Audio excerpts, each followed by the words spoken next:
Hello class 11th। Well students, हमने जो पिछली क्लासेस में चैप्टर 2 बायोलॉजिकल क्लासिफिकेशन में एस्कोमाइसीट्स और फाइकोमाइसीट्स कंप्लीट करा था, राइट, फंजाई में। अब हम करने वाले हैं दैट इज बेसिडियोमाइसीट्स, राइट। तो इस बार हम कौन से फंजाई करने वाले हैं? That is बेसिडियोमाइसीट्स। ओके, हाँ, तो लेट्स स्टार्ट। देखो ये एनसीईआरटी है, ठीक है। एनसीईआरटी को देखते हुए चलेंगे हम, साथ में उसके कुछ शॉर्ट नोट्स भी बनाते चलेंगे। आप नोट डाउन ज़रूर कर लेना, बहुत अच्छे हैं, इंपॉर्टेंट है, ठीक है। देखो, सबसे पहले तो देखो, हम जब भी फंजाई की बात करते हैं, हम बात करते हैं कि भाई माइसीलियम की, कि फंजाई जो बनी है वो किससे बनी है? हाइफे से बनी है, और हाइफे का नेटवर्क क्या कहलाता है? माइसीलियम। अब माइसीलियम सेप्टेट होता है कि एसेप्टेट होता है, इस वजह से फंजाई भी कई कैटेगरी में डिवाइड है। फाइकोमाइसीट्स में, देन एस्कोमाइसीट्स में, देन बेसिडियो, देन ड्यूटेरोमाइसीट्स, ठीक है। तो हम बात करें हम बेसिडियोमाइसीट्स की, तो जब हम बेसिडियोमाइसीट्स की बात करते हैं तो बेसिडियोमाइसीट्स में जो माइसीलियम है वो कैसा है? सेप्टेट, ठीक है। एनसीईआरटी में कहाँ लिखा है? हाँ, the mycelium is branched and septate. अभी देखो ऊपर की लाइंस पे भी आएंगे, पहले ये इंपॉर्टेंट है, ठीक है, कि जो बेसिडियोमाइसीट्स है वो कैसी फंजाई है जिनमें जो माइसीलियम है वो क्या है? सेप्टेट है। सॉरी सॉरी सॉरी सॉरी, हाँ, ठीक है। अगर आपको ये जाना हो कि हाइफे क्या है, देन माइसीलियम क्या है, तो आप इसका पुराना पार्ट देख सकते हैं, ठीक है। हाँ, तो माइसीलियम क्या है? सेप्टेट है, पहली चीज क्लियर हो गई। दूसरी चीज क्या है कि ये जो फंजाई है ये कैसी है? मोस्ट एडवांस है, ठीक है। सब फंजाइयों में सबसे ज्यादा एडवांस कौन सी है? बेसिडियोमाइसीट्स है, ठीक है। अब देखो आगे क्या लिखा है इसमें।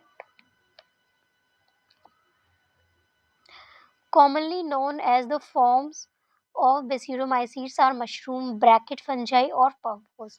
इनके एग्जांपल्स हैं कि इनको किस नाम से, मतलब जो कॉमनली जाना जाता है कि बेसिडियोमाइसीट्स क्या होती है, मशरूम्स होती हैं, ब्रैकेट फंजाई होती है, पफबॉल्स हैं, यानी कि ये इनके एग्जांपल्स हैं, ठीक है। मैं आगे इन एग्जांपल्स को लिखूंगी, so don't worry about this, ठीक है, ओके।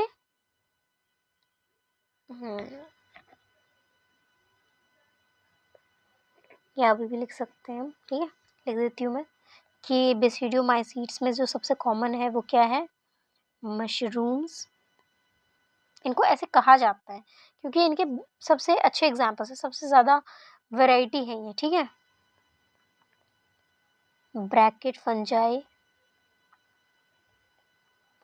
और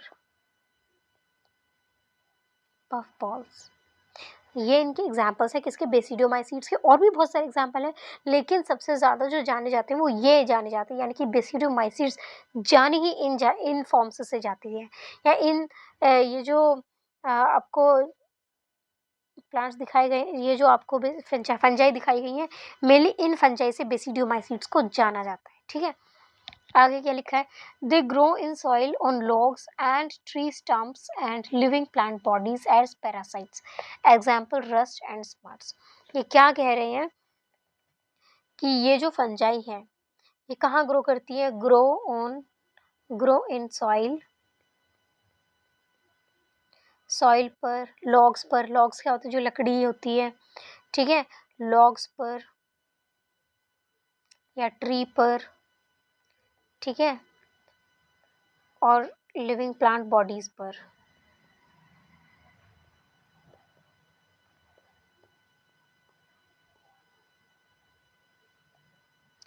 एज पैरासाइट्स, ठीक है। आप नोट डाउन करते जाइएगा, ठीक है, पैरासाइट्स की तरह, ठीक है।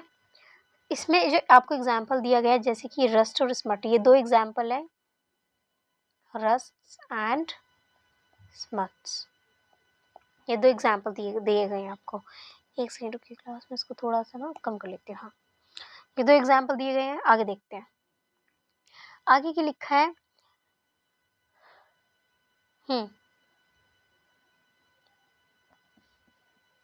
The sexual spores are generally not found, but vegetative reproduction by fragmentation is common. ठीक है, अब ये क्या कह रहे हैं, अगर हम किसकी बात करें, रिप्रोडक्शन की बात करें, अगर हम रिप्रोडक्शन की बात करते हैं क्लास, तो रिप्रोडक्शन में इनमें एसेक्सुअल नोन नहीं होता है, एसेक्सुअल रिप्रोडक्शन नहीं फाउंड होता है, और दूसरा क्या है, वेजिटेटिव रिप्रोडक्शन।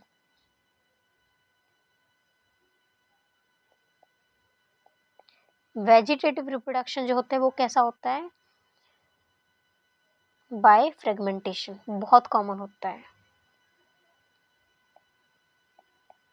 नोट डाउन करते जाइएगा, ठीक है, बहुत कॉमन होता है। अब आगे क्या लिखा है इसमें, the sex organs are absent but plasmogamy is brought about by fusion of two vegetative और somatic cells of different strains और जीनोटाइप। ठीक है, ये क्या कह रहे हैं कि अगर हम रिप्रोडक्शन की बात करें, ठीक है, अगर हम सेक्सुअल रिप्रोडक्शन की बात करें तो सेक्स सेल्स क्या हैं, सेक्स ऑर्गन्स क्या हैं, एब्सेंट है, ठीक है, सेक्स ऑर्गन्स तो है ही नहीं, बट क्या होती है, प्लाज्मोगेमी होती है।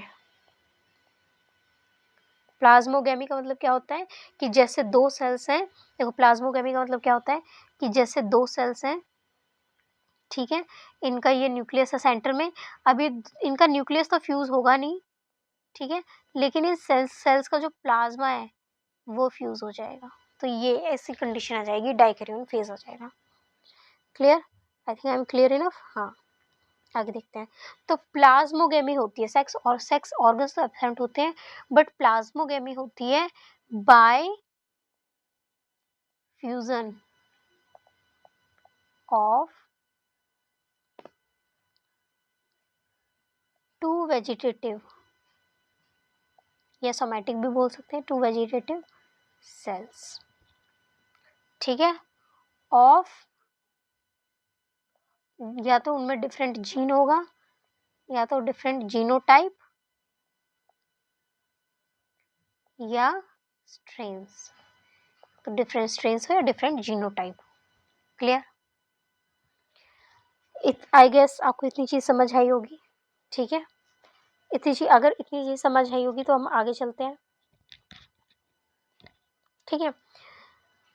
हाँ, अब देखो यहाँ समझ आ गया कि सेक्सुअल रिप्रोडक्शन तो सेक्स ऑर्गन्स एब्सेंट की वजह से नहीं होगा, लेकिन प्लाज्मोगेमी होगी जो सेक्सुअल रिप्रोडक्शन की तरह एक्ट दिखेगा हमें, लेकिन सेक्सुअल रिप्रोडक्शन वो नहीं होगा, क्योंकि यहाँ पर सेक्स ऑर्गन्स नहीं, तो सेक्स सेल्स इसमें इन्वॉल्व नहीं है, ठीक है, तो सेक्सुअल रिप्रोडक्शन में नहीं होगा, लेकिन जो प्लाज्मोगेमी होगी जिसमें कि दो वेजिटेटिव सेल्स फ्यूज करेंगी, उनका साइटोप्लाज्म फ्यूज करेगा अलग अलग जीनोटाइप का या अलग अलग स्ट्रेन का, इसलिए हम कह सकते हैं कि सेक्सुअल रिप्रोडक्शन जैसा दिखता है, लेकिन सेक्सुअल रिप्रोडक्शन इसमें होता नहीं है।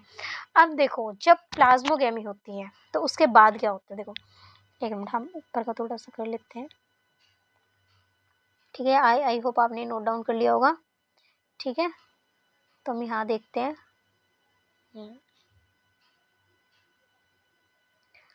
जब देखो क्लास, रे रे रे रे रे ये क्या हो गया,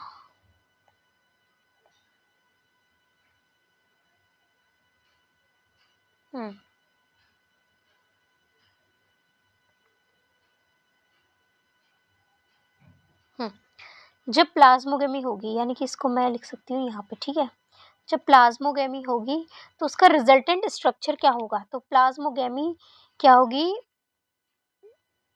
नॉट डायरेक्टली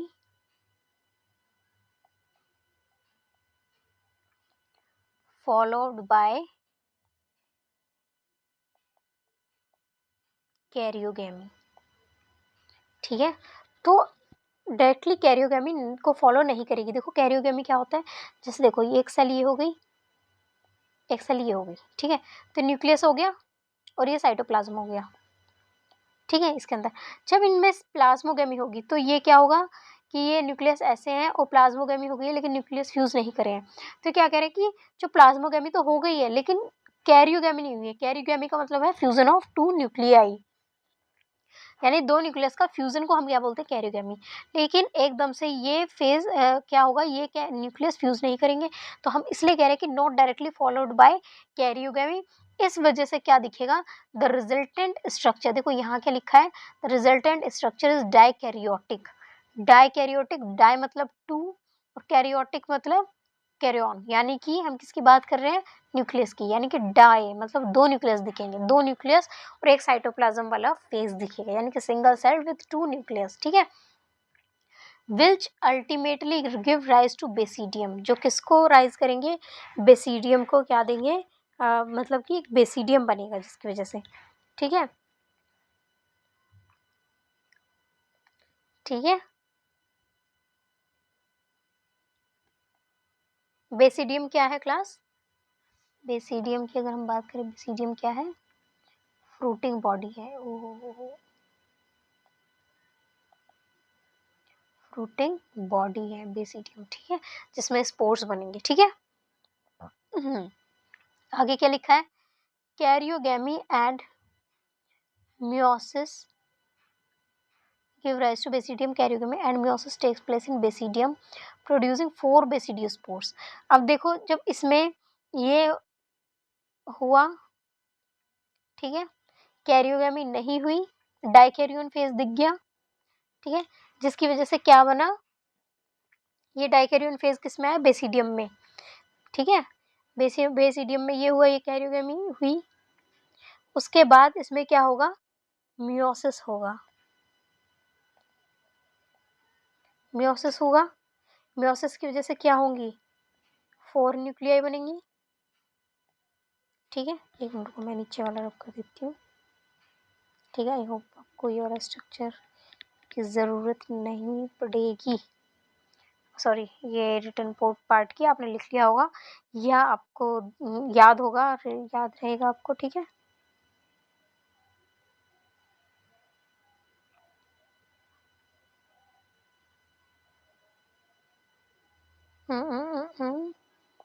अरे ये क्या हुआ, ठीक से मैं रब ही नहीं कर पा रही हूँ, सारे एफर्ट्स वेस्ट गए, कोई बात नहीं, दोबारा कर लेते हैं। हाँ, 4 न्यूक्लियाई बनी, ठीक है, यानी कि चार चार क्या बने, बेसिडियोस्पोर्स बने, 4 न्यूक्लियाई क्या मतलब कि 4 बेसिडियोस्पोर्स, और वो कैसे होंगे, प्रोड्यूस एक्सटर्नली, एक्सटर्नली प्रोड्यूस होंगे, ठीक है, ओके, एक्सटर्नली प्रोड्यूस होंगे, या हम बोल सकते हैं एक्सोजिनसली,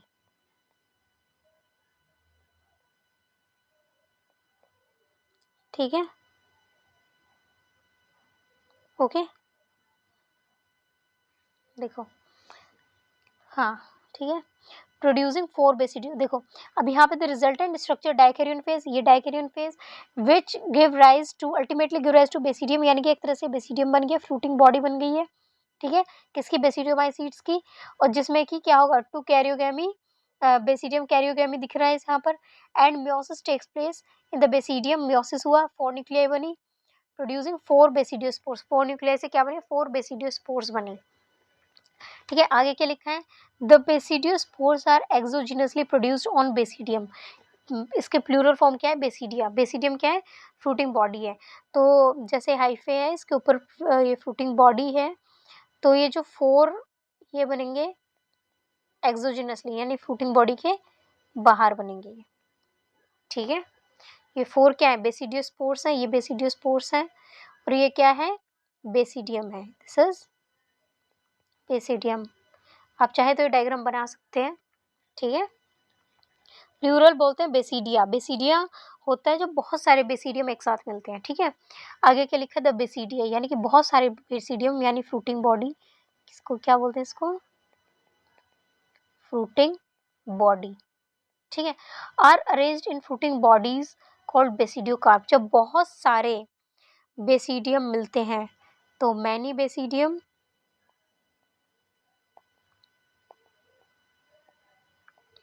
मैनी बेसिडियम, क्या बहुत सारे बेसिडियम को क्या कहा जाता है, बेसिडिया,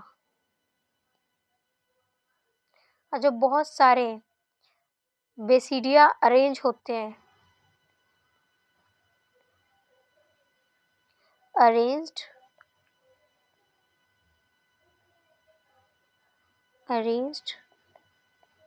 टू फॉर्म क्या क्या बनाने के लिए? Basidio carp.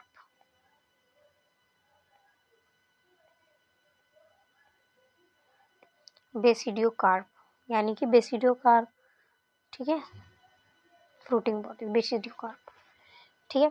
Some common members are agaricus mushroom, जिसको बोलते हैं ustilago smut and puccinia rust fungus, ठीक है। तो इसके एग्जांपल्स याद रखेंगे आप कि कौन कौन से, एगेरिकस जिसको मशरूम कहा जाता है, अस्टिलेगोस्मार्ट कहा जाता है, पक्सिनिया रस्ट कहा जाता है, ठीक है। ये जो पक्सिनिया होता है, रस्ट फंगस होती है, क्या करती है? रस्ट डिजीज करती है, रस्ट डिजीज इन कहाँ पर?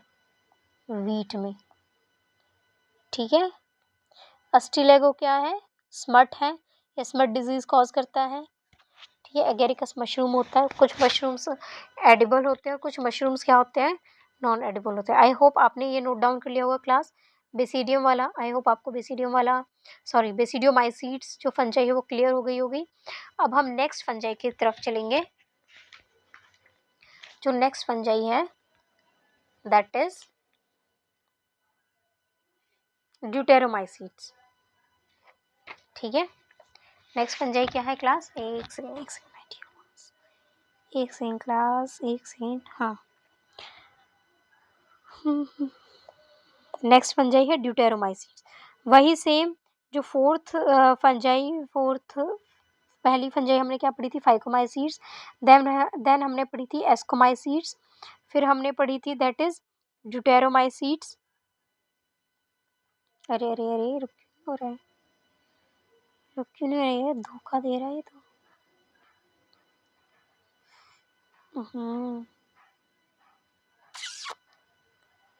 है अच्छा, क्या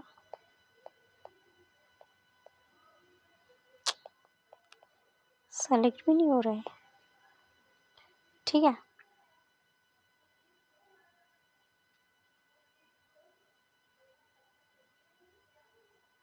चलो जी, नेक्स्ट क्या है? दैट इज हमारी कौन सी fungi? Fourth fungi, that is deuteromycetes, ठीक है। बहुत इजी है, समझेंगे आराम से तो बहुत जल्दी समझ आ जाएगा, इनफैक्ट याद भी हो जाएगा। देखो, जो ड्यूटेरोमाइसीड्स है, सबसे पहली चीज़ क्या है कि वो उसमें माइसीलियम क्या है? Mycelium is septate. माइसीलियम का है क्या है? सेप्टेट है। और सेप्टेट में भी भाई अलग अलग क्रॉस वॉल्स होती है, तो न्यूक्लियस उनके अंदर होता है, लेकिन एक से ज़्यादा न्यूक्लियस भी हो सकते हैं एक माइसीलियम में, हमने ये भी देखा था माइसीलियम के कंपार्टमेंट में। तो प्लस क्या है? यूनी न्यूक्लिएट, ठीक है। ड्यूटेरोमाइसीड्स की बात करें हम, ठीक है। इनको क्या कहा जाता है? देखो, पहली चीज़ तो ये हो गई। दूसरा इनको कहा जाता है इम्परफेक्ट फंजाई। क्यों?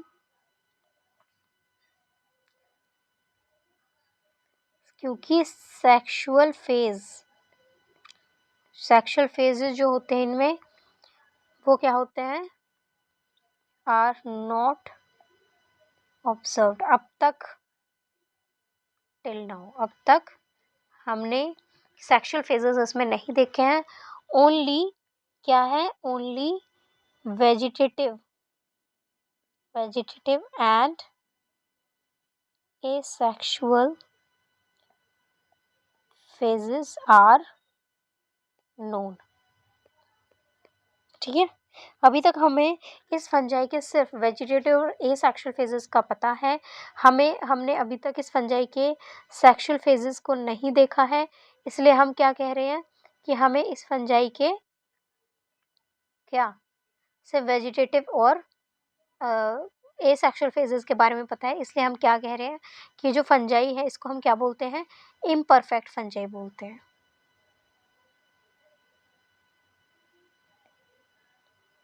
ठीक है। इम्परफेक्ट फंजाई बोलते हैं।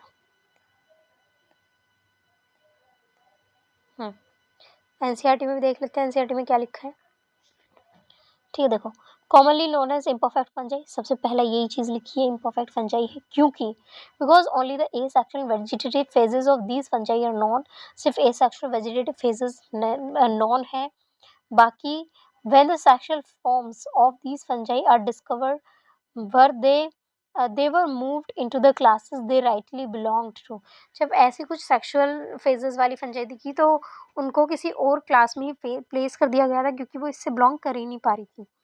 ठीक है, so it is only also possible that asexual vegetative phases have been given one name and placed under deuteromycetes। या हम ये कह सकते हैं कि ऐसी फंजाई को जिनमें सिर्फ एसेक्सुअल और वेजिटेटिव फेज दिखता है उनको हमने ड्यूटेरोमाइसीट्स क्लास में रख दिया है, या हम ये कह सकते हैं कि इनमें एसेक्सुअल फेजेस दिखता ही नहीं है, सॉरी सेक्सुअल फेज दिखता ही नहीं है, और जो अगर दिखा है तो वो दूसरी क्लासेस में प्लेस हो गया फीचर्स के और कैरेक्टर्स के आधार पर। ठीक है, आगे के लिखा है and the sexual stage another and placed under another class. ठीक है, वही जो हमने कहा कि वेजिटेटिव और सेक्सुअल को हमने इसमें प्लेस कर दिया ड्यूटेरोमाइसीट्स में, और जो सेक्सुअल स्टेजेस हैं उनको शायद हमने अनदर क्लासेस में प्लेस कर दिया गया है, क्योंकि इन फंजाई को इम्परफेक्ट फंजाई बोला जाता है। तो इम्परफेक्ट फंजाई की हमने अलग ही क्लास बना दिया, दैट इज ड्यूटेरोमाइसीट्स, जिनमें सिर्फ एसेक्सुअल वेजिटेटिव फेज नोन है, अभी तक सेक्सुअल फेज नोन नहीं है। ठीक है, बात ये है। Later, when the linkage were established, the fungi were correctly identified and moved out of deuteromycetes। वही बात कि अगर सेक्सुअल फेज मिला भी है किसी फंजाई में तो उसको करेक्टली आइडेंटिफाई किया और पता लगाया कि उसका लिंकेज कहाँ से है, उसमें सेक्सुअल फेज भी दिख रहा है, लिंकेज कहाँ से है, तो उसको वहाँ से मूव आउट किया गया, कहाँ से, ड्यूटेरोमाइसीट्स से, और किसी क्लास में डाल दिया, या तो बेसिडियोमाइसीट्स या इसको या phycomycetes, right. Once perfect sexual stage of members of deuteromycetes were discovered, they were often moved to the ascomycetes and basidiomycetes। वही अभी मैंने कहा कि उनको कहाँ मूव करा दिया गया, एस्कोमाइसीट्स में और बेसिडियोमाइसीट्स में मूव करा दिया गया। ठीक है, आगे क्या लिखा है, the deuteromycetes reproduce only by asexual spores non conidia। तो इनका जो रिप्रोडक्शन है, ओ मेरी राइटिंग थोड़ी सी कह सकते हो कि थोड़ी रफ सी है, पर आप समझ आना चाहिए। ओके, मेन तो पॉइंट ये है, अगर हम रिप्रोडक्शन की बात करें तो इनमें जो एसेक्सुअल है, एसेक्सुअल रिप्रोडक्शन होता है कौन से स्पोर से, कोनिडिया स्पोर्स। ठीक है, mycelium is separate and branched, यही जो अभी सबसे पहले मैंने कहा था, माइसीलियम कैसा है, सेपरेट है, और ऑब्वियसली जब सेपरेट होगा तो कैसा होगा, ब्रांच्ड भी होगा। ठीक है, some members are saprophytes or parasites while other large number of them are decomposers। देखो ये क्या कह रहे हैं, जो इसके मेंबर्स हैं वो कैसे हैं, सेप्रोफाइट्स हैं,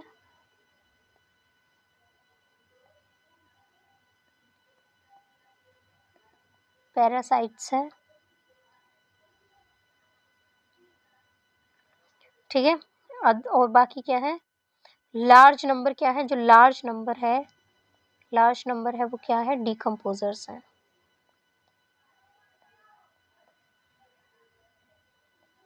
जो वेस्ट को डिकम्पोज कर सकते हैं, ऑफ लिटर मतलब वेस्ट को, जो वेस्ट के डिकम्पोजर्स हैं, यानी वेस्ट को डिकम्पोज करते हैं, and help in mineral recycling, plus help in mineral recycling. Examples हैं आपके अल्टरनारिया, कोलेटोट्राइकम एंड ट्राइकोडर्मा। ठीक है, एग्जाम्पल्स आपको याद रखने हैं। ठीक है, अच्छे से याद रखने हैं एग्जाम के लिए अपने। ठीक है, तो जो कोलेटोट्राइकम है, अच्छा कुछ थोड़ा सा इंपॉर्टेंट भी बता देती हूँ मैं। जो कोलेटोट्राइकम है क्लास, कोलेटोट्राइकम की ये नीट के लिए भी इंपॉर्टेंट है। कोलेटोट्राइकम की वजह से क्या होता है, जो red root of sugar cane, sugar cane में रेड कलर की डिजीज हो जाती है, वो किसकी वजह से होती है, कोलेटोट्राइकम फंजाई की वजह से। जो अल्टरनारिया है वो क्या करता है, early blight of potato disease cause करता है, ये कौन सी,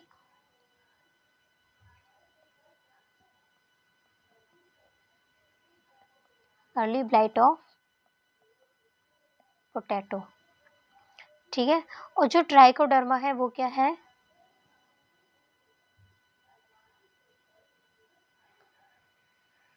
सॉइल फंजाई है जो क्या करती है? Control other fungi.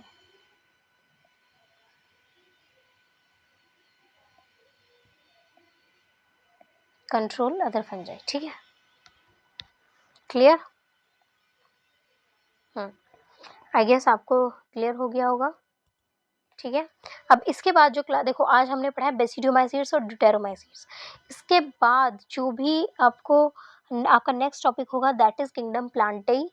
उसका थोड़ा सा इंट्रोडक्शन है इस चैप्टर 2 में। किंगडम प्लांटेई का इंट्रोडक्शन है, किंगडम एनिमेलिया का इंट्रोडक्शन है, then viruses, viroids and prions and lichens है, ठीक है। इसके बारे में हम नेक्स्ट क्लास में पढ़ेंगे, ओके। और फिर ये चैप्टर ख़त्म है। तब तक के लिए प्लीज़ गाइज, अगर आपको समझ आया हो, 1% भी समझ आया होगा तो please like share and subscribe, okay. And thank you so much, okay, bye bye class.